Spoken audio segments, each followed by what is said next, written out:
ಜಾನಕಿ ಅವರು ಇದೇನು ಆಶ್ಚರ್ಯ ಜಾನಕಿ ಅವರೇ, ಇವಾಗ ನೀವೇ ಫೋನ್ ಮಾಡಿಬಿಟ್ಟಿದ್ದೀರಿ.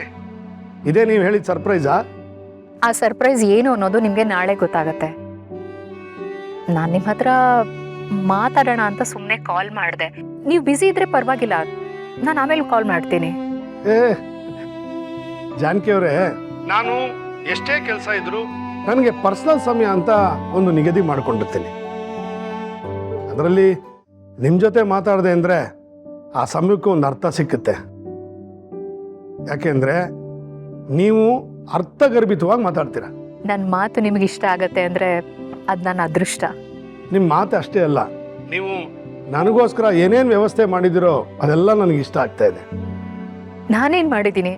ಒಂದು ಸ್ವಲ್ಪ ದಿನ ನಿಮ್ಮ ಮನೇಲಿದ್ದು ನಿಮ್ಮನ್ನು ಚೆನ್ನಾಗಿ ನೋಡ್ಕೊಂಡಿದ್ದೀನಿ ಅಷ್ಟೇ. ನೀವು ಮನೆಯಿಂದ ಹೋದ್ಮೇಲೂ ನಾನು ನೀವು ಹಾಕಿದ ಗೆರೆ ದಾಟಿಲ್ಲ. ನಮ್ಮ ಮನೆಯವರು ಅಷ್ಟೇ, ನೀವು ಹೇಳಿದ ಥರನೇ ಉಪ್ಪು ಖಾರ ಎಲ್ಲ ಹದವಾಗಿ ಬಳಸ್ತಾ ಇದ್ದಾರೆ. ಸಾವಿತ್ರಿ ಕೂಡ ನಿಮ್ಮ ಹಾಗೆ ನನ್ನನ್ನು ನೋಡ್ಕೋತಾ ಇದ್ದಾಳೆ. ಹೌದು, ಸಾವಿತ್ರಿ ತುಂಬಾ ಒಳ್ಳೆ ಹುಡುಗಿ.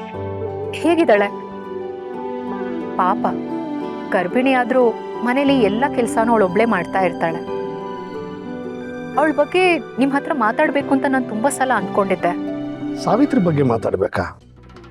ಅವಳು ತುಂಬಾ ಒಳ್ಳೆ ಹುಡುಗಿ, ಹಳ್ಳಿ ಹುಡುಗಿ, ನಮ್ಮ ಮನೆಗೆ ತಕ್ಕ ಸೊಸೆ. ವೀರು ಅವರೇ, ನಾನೀಗ ಹೇಳ್ತಾ ಇದ್ದೀನಿ ಅಂತ ತಪ್ಪು ತಿಳಿಬೇಡಿ. ಸಾವಿತ್ರಿ ಮತ್ತೆ ಮದನ್ ಮದುವೆ ಹೇಗಾಯ್ತು ಆ ವಿಚಾರ ಎಲ್ಲ ನಿಮಗೆ ಗೊತ್ತಿದೆಯಾ?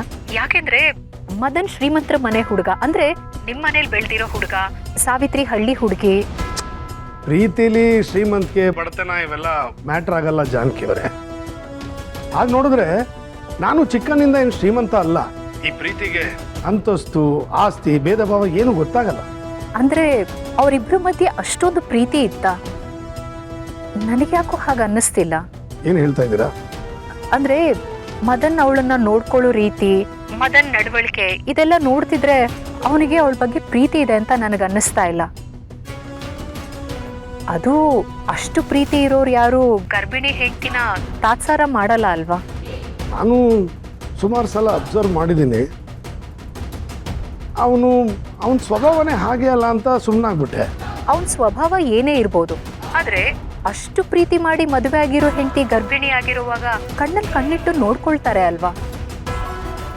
ನನ್ಗ್ಯಾಕೋ ಈಗ್ಲೂ ಅವರು ಪ್ರೀತಿಸಿ ಮದುವೆ ಆಗಿದ್ದಾರೆ ಅಂತ ಅನ್ನಿಸ್ತಾ ಇಲ್ಲ. ಬೇರೆ ಯಾವುದೋ ಕಾರಣಕ್ಕೆ ಮದುವೆ ಆಗಿರ್ಬೋದು ಅನ್ನಿಸ್ತಿದೆ. ಸಾವಿತ್ರಿಗೆ ಗಂಡನ ಪ್ರೀತಿನೂ ಸಿಗದೆ, ಇಂಥ ಸಮಯದಲ್ಲಿ ಆರೈಕೆನೂ ಸಿಗದೆ ಕಷ್ಟಪಡ್ತಿದ್ದಾಳೆ ಅನ್ನಿಸ್ತಿದೆ. ಅಲ್ಲ, ಮದನ್ಗೆ ಬೇರೆಯವ್ರ ಜೊತೆ ಮದುವೆ ಫಿಕ್ಸ್ ಆಗಿತ್ತು, ಆದರೆ ಅವನು ಪ್ರೀತಿಸಿ ಸಾವಿತ್ರಿನೇ ಮದುವೆ ಆಗ್ತೀನಿ ಅಂತ ಮದುವೆ ಆದ. ಕ್ಷಮಿಸಿ ವೀರು ಅವರೇ, ನಾನು ತಿಳ್ಕೊಂಡಿರೋದೇ ತಪ್ಪಾಗಿರ್ಬೋದು. ಆದರೆ ಒಂದು ಹೆಣ್ಣಿನ ಜೀವನದ ಪ್ರಶ್ನೆ ಅಂತ ಬಂದಾಗ ನಾವು ಕೇಳಿದ್ದು ಹೇಳಿದ್ದು ಸುಳ್ಳಾಗಿರ್ಬೋದು ಅಲ್ವಾ? ನೀವೊಂದ್ಸರಿ ವಿಚಾರಿಸಿದ್ರೆ ಸತ್ಯ ಏನು ಅಂತ ಗೊತ್ತಾಗತ್ತೆ.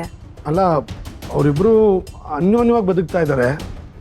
ಅನ್ಯೋನ್ಯವಾಗಿದ್ರೆ ಸಂತೋಷನೇ, ಆದರೆ ಅನ್ಯಾಯ ನಡೀತಿದ್ರೆ ಅದು ನಿಮ್ಮ ಮನೇಲಿ ನಿಮ್ಮ ಕಣ್ಣೆದ್ರಿಗೆ ಒಂದು ಹೆಣ್ಣಿಗೆ ಅನ್ಯಾಯ ಆಗಬಾರ್ದು. ಇದೊಂದು ಕಾಳಜಿ ಅಷ್ಟೇ. ಎಲ್ಲ ಒಳ್ಳೆಯದೇ ಆಗಿದ್ರೆ ಸಂತೋಷನೇ, ಆದರೆ ಅಲ್ಲೇನಾದರೂ ತಪ್ಪಾಗ್ತಿದ್ರೆ?